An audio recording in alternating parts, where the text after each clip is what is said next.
दोस्तों आखिरकार बजट 2025 का समय आ चुका है। देश की वित्त मंत्री निर्मला सीतारमण 1 फरवरी 2025 को लगातार 8वीं बार बजट पेश करके नया रिकॉर्ड बनाने जा रही है। और दोस्तों इस बार के बजट में पेट्रोल डीजल के दाम घट सकते हैं, 10 लाख रुपए तक की कमाई इनकम टैक्स फ्री हो सकती है, और भी देश की वित्त मंत्री निर्मला सीतारमण 10 बड़े ऐलान कर सकती है इस बजट 2025 में। क्योंकि जो मार्केट एक्सपर्ट हैं, देश के अर्थशास्त्री इकोनॉमिस्ट हैं, उन्होंने सरकार को कई सारे सुझाव भी दिए हैं। हालांकि खबर यह है कि बजट में एक बार फिर से सोना महंगा हो सकता है। वैसे भी अभी सोने का भाव ऑलरेडी ऑल टाइम हाई पर चल रहा है। सोना पहली बार 82,000 के भी ऊपर पहुंच चुका है। बीते 31 दिन में ही 6,000 रुपए तक बढ़े सोने के दाम। मतलब इसी साल 2025-25 में जनवरी में सोना 6,000 रुपए तक महंगा हुआ। तो ऐसे में बजट में आम आदमी के लिए क्या क्या बड़े ऐलान हो सकते हैं, आइए दोस्तों देखते हैं संभावित 10 बड़ी घोषणाएं बजट 2025 को लेकर। आज देश की राष्ट्रपति द्रौपदी मुर्मू ने संसद में बजट से पहले अभिभाषण भी दिया और अपने संबोधन में राष्ट्रपति बोली कि 70 साल से ज्यादा ऊपर के बुजुर्गों को आयुष्मान योजना का फायदा मिला, देश के छोटे कारोबारियों को दुगना लोन का फायदा मिला, 3 करोड़ नए घर भी बनेंगे। तो सरकार की काफी योजनाओं का जब जिक्र कर रही थी देश की राष्ट्रपति द्रौपदी मुर्मू, तो उनके अभिभाषण का विपक्ष ने काफी मजाक उड़ाया। सोनिया गांधी ने उनको बेचारी कहा, राहुल गांधी ने कहा कि भाषण बोरिंग था, पीएम मोदी बोले कि ये आदिवासियों का एक तरह से अपमान है। यहाँ तक कि राष्ट्रपति भवन ने भी विपक्ष के इन बयानों पर आपत्ति जताई। देखिए पप्पू यादव ने भी कहा कि राष्ट्रपति रबर स्टैंप की तरह हैं, वे बस लव लेटर पढ़ती रहती है। सोनिया गांधी बोली कि अंत तक राष्ट्रपति बहुत थक गई थी, बेचारी वह मुश्किल से बोल पा रही थी। राहुल गांधी ने कहा कि यह बहुत ही बोरिंग भाषण था, कई बातें बार बार रिपीट की गई। तो बजट से पहले देश की राजनीति में भी पक्ष विपक्ष में इसको लेकर काफी कंट्रोवर्सी देखी गई। और देश की वित्त मंत्री निर्मला सीतारमण ने भी आज संसद में देश का आर्थिक सर्वेक्षण पेश किया। ये मतलब रिवाज है, बजट से एक दिन पहले ये पेश किया जाता है। तो इसमें हमारे देश की जो जीडीपी ग्रोथ रेट है, इकोनॉमी विकास दर, उसको 6.3% से 6.8% तक रहने का अनुमान जताया है। और इस साल जीएसटी कलेक्शन भी 10.5 लाख करोड़ से ऊपर रहने का अनुमान जताया है सरकार ने बजट 2025 के जीडीपी आर्थिक सर्वेक्षण में। ठीक है, तो ये तो बजट का माहौल चल रहा है। आइए अब देखते हैं कि बजट में क्या क्या संभावित बड़ी घोषणाएं हो सकती हैं। सबसे पहला तो ये दोस्तों की बजट में पेट्रोल डीजल के दाम कम हो सकते हैं, क्योंकि सरकार एक्साइज ड्यूटी में कटौती करके पेट्रोल डीजल की कीमतों को घटा सकती है। दूसरा, कंज्यूमर इलेक्ट्रॉनिक्स से जुड़े पार्ट्स की इंपोर्ट ड्यूटी भी घट सकती है। अभी इन पर 20% इंपोर्ट ड्यूटी लगती है, तो इस वजह से मोबाइल जैसे आइटम हमारे देश में सस्ते हो सकते हैं। तीसरा, गोल्ड और सिल्वर पर इंपोर्ट ड्यूटी बढ़ाई जा सकती है। अभी इन पर 6% ड्यूटी लगती है, तो इस वजह से सोने चांदी के दाम और बढ़ सकते हैं। अब सरकार ये फैसले क्यों ले सकती है, तो इसके पीछे 3 प्रमुख कारण हैं। एक तो CII यानी कि कन्फेडरेशन ऑफ इंडियन इंडस्ट्री ने कहा कि सरकार से पेट्रोल डीजल पर एक्साइज ड्यूटी में कटौती की सिफारिश की है बजट से पहले। ठीक है, CII जो कि एक उद्योग संगठन है। इसके अलावा इलेक्ट्रॉनिक से जुड़े पार्ट्स पर भी इंपोर्ट ड्यूटी घटाने की सरकार से सिफारिश की गई है, तो इस वजह से मोबाइल वगैरह ये सस्ते हो सकते हैं। और बाकी बजट में सोने की इंपोर्ट ड्यूटी को लेकर भी सरकार ये प्लान कर रही है। वैसे दोस्तों अभी हमारे देश के कुछ प्रमुख शहरों में पेट्रोल डीजल के दाम क्या चल रहे हैं, ये रेट लिस्ट भी आप स्क्रीन पर देख सकते हैं।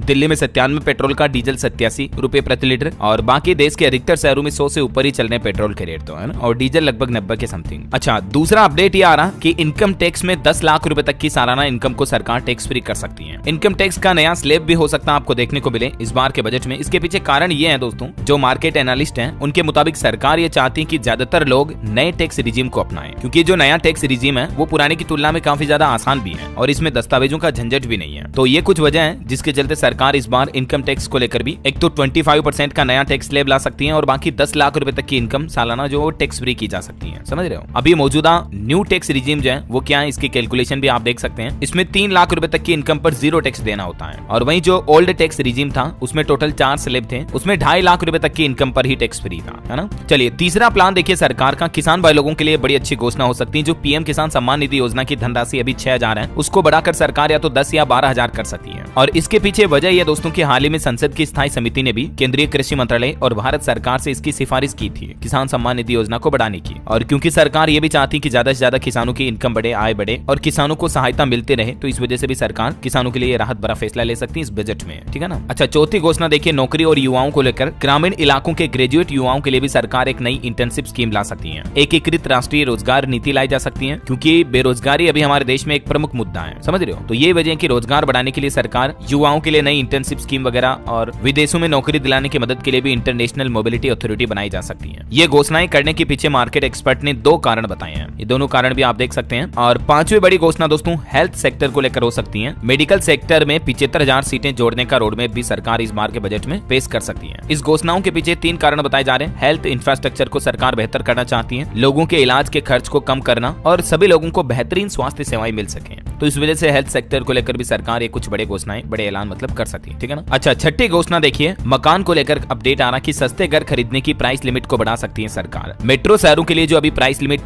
45 लाख है उसको बढ़ाकर 70 लाख रुपए तक किया जा सकता है। यानी अगर कोई 70 लाख रुपए तक का घर खरीदेगा तो उसे फिर सरकारी योजनाओं के तहत छूट मिलेगी, समझ रहे हो। तो लोगों को सस्ते मकान दिलाने के लिए भी सरकार ये कुछ बड़े ऐलान कर सकती है इस बार के बजट में। और बाकी बजट में सोना भी महंगा हो सकता है। पिछले 31 दिन में ही इस महीने जनवरी में ही सोने के दाम 6000 रुपए तक बढ़े हैं, मैंने आपको बताया था। और दोस्तों इस बार जो 1 फरवरी को बजट भले ही शनिवार के दिन आ रहा है, लेकिन फिर भी इस दिन शेयर बाजार खुला रहेगा, पूरे दिन ट्रेडिंग होगी। जनरली आपको पता होगा शनिवार रविवार को मार्केट में छुट्टी रहती है, इंडियन स्टॉक मार्केट क्लोज रहता है, लेकिन इस बार बजट के दिन ट्रेडिंग होगी। और पिछले साल 2024 के बजट में भी कुछ सरकार ने जो फैसले लिए थे, हाइलाइट्स देख लीजिए आप। बजट में सरकार ने एनपीएस वात्सल्य स्कीम का ऐलान किया था, जिसमें 10,000 की एसआईपी में 63 लाख का नया फंड बनाने का फैसला लिया था सरकार ने। और मुद्रा योजना में लोन की लिमिट को भी 10 लाख से बढ़ाकर 20 लाख किया था। तो इस बार इस योजना में लोन की लिमिट को और भी बढ़ा सकती है सरकार। और बाकी दोस्तों काफी चीजें सस्ती महंगी हुई थी पिछले साल के बजट में भी। इस बार भी बजट में सरकार के द्वारा जो फैसले लिए जाएंगे उनका आम आदमी की जिंदगी पर असर पड़ेगा। तो कई चीजों के दाम घटेंगे, कईयों के दाम बढ़ेंगे। तो मैं आपको बजट के बाद सारे हाइलाइट्स इसी चैनल डीएलएस न्यूज के माध्यम से बता दूंगा। तो बिल्कुल आप मेरे साथ जुड़े रहिएगा, चैनल को सब्सक्राइब करके बेल आइकन जरूर दबा दीजिएगा और इस वीडियो पर एक लाइक और शेयर भी जरूर कर देना। और एक अपडेट ये आ रहा दोस्तों की सरकार जीएसटी के नियमों को भी आसान बना सकती है बजट में। नए टैक्स रिजीम में भी अट्रैक्शन बढ़ सकता है। और वहीं बजट से पहले हाल ही में मोदी सरकार ने भी बड़ा कदम उठाया। केंद्रीय कर्मचारियों के लिए 1 अप्रैल से ही यूपीएस यानी यूनिफाइड पेंशन स्कीम लागू करने का गजट नोटिफिकेशन भी जारी कर दिया है। तो ये दोस्तों बजट की कुछ संभावित घोषणाएं रही, उम्मीद आपको जरूर जानने मिली होगी। वैसे आप कौन से राज्य में रहते हैं कमेंट करके बताइए आपके राज्य का नाम, और वीडियो को लाइक और शेयर जरूर कर दीजिएगा। धन्यवाद दोस्तों। जय हिंद, जय भारत, वंदे मातरम। न्यू वीडियोस की अपडेट पाने के लिए सब्सक्राइब करें समय दर्शन न्यूज को और बेल आइकन को दबाएं। आप देख रहे हैं समय दर्शन न्यूज चैनल।